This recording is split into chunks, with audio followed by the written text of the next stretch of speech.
Mga tol, nakakita na ba kayo ng guro na siya ay Filipino teacher na ang itinuturo yung sinasabi, pambansang wika.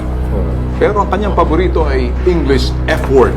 F-word? Kaya itong istorya ay narareklamo ng mga estudyante at mga bagulang estudyante sa Deparo High School. Ito ang mga larawang ipinadala sa T3 Alliance. Makikita naka-dirty finger ang guro na si Joel De Vera, isang Filipino teacher sa Deparo High School sa Caloocan. Ang kolokoy tila tuwang-tuwa pa habang ginagaya siya ng kanyang mga estudyante sa loob ng classroom. Kaya naman ang ilang magulang ng mga estudyante nasa ika-4 na taon ng high school sa naturang paralan, galit na galit sa inasta ng guro.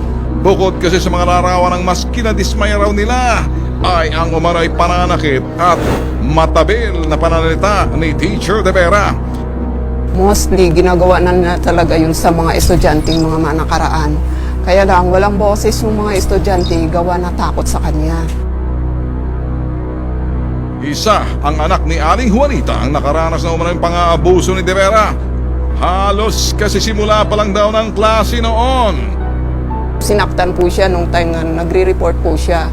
Sinabihan siya ni Mr. De Vera na walang kakwenta-kwenta ang pagre-report niya. Tapos, minura pa siya. Kaharap ang mga social worker ng City Social Department ng Caloocan City, ikwinento ng 16 anyos na anak ni Juanita na si Rita ang kanyang karanasan sa pagiging terror ng kanilang guro.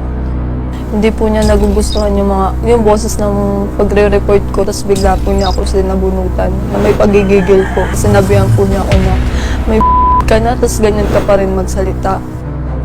Kahit na labis na pahiya si Rita, hindi niya ito agad nasabi sa kanyang ina sa takot na mapag-initan.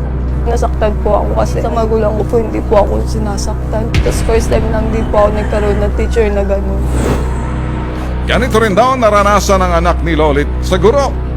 Napagbuhatan din umano ng kamay ni De Vera ang kanyang anak na si Junel. Tinanong daw niya po si Mr. De Vera kung may pasok na bukasan. Ngayon, pabiro po niyang sinagot na hindi po ako papasok bukas. Doon po palabas na daw yung teacher na yun, sinampal siya bago lumabas. Ang amang si Raul hindi rin napigilan magsawalang kibo na lamang sa ginawa umanong pananakit ng guro sa kanyang anak na babae. Nagtuturo po yung si Mr. De Vera, hindi po yata siya nakatingin kay Mr. De Vera. Nalapitan po siya ni Mr. De Vera, biglang binatukan daw po siya na biglang araw pinanalo. Inulit pa ulit, pangalawang batok.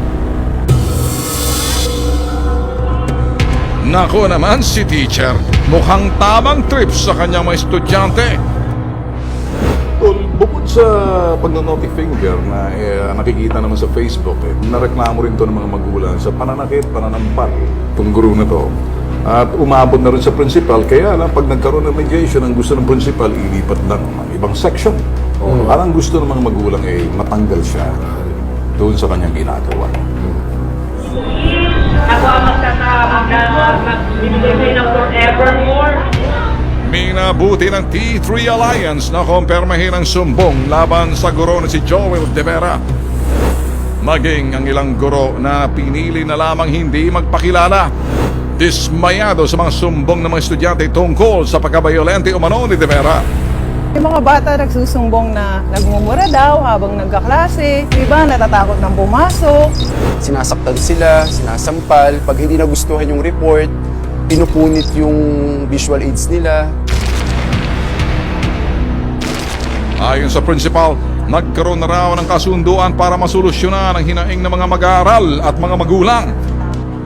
Maaari po ba na yung pong teacher request namin na i-transfer sa ibang section para daw sa ikabubuti nila at ikatatahimik. Nung tanungin ko naman yung teacher concern kung payag ka ba sa ganon, pumayag naman siya.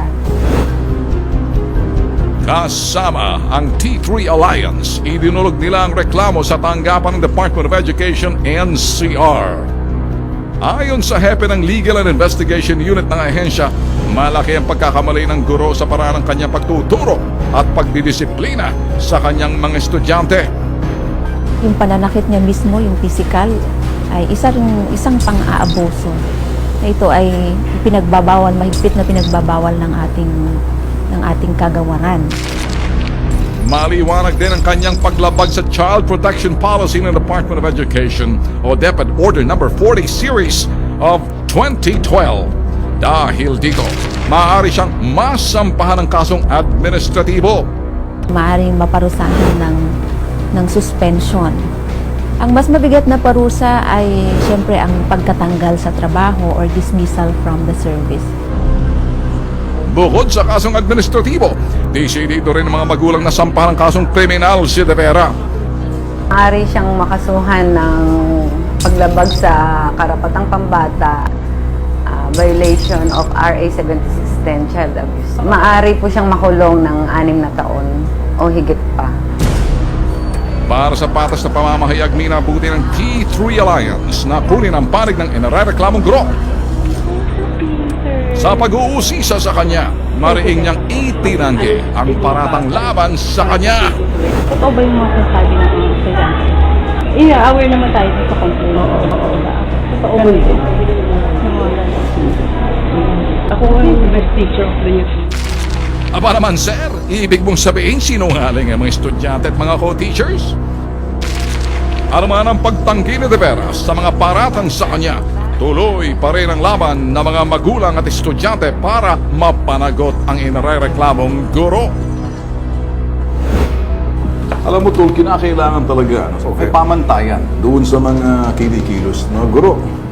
Pag ang guro ay narareklamo, dapat mabahalang eskwelahan tulad nito. Kaya sana ito yung leksyon na rin sa ibang eskwelahan at sa mga guro na huwag umabuso kasi isang tawag lang o isang lapit lang sa T3 Alliance. Patay ka, pata ka.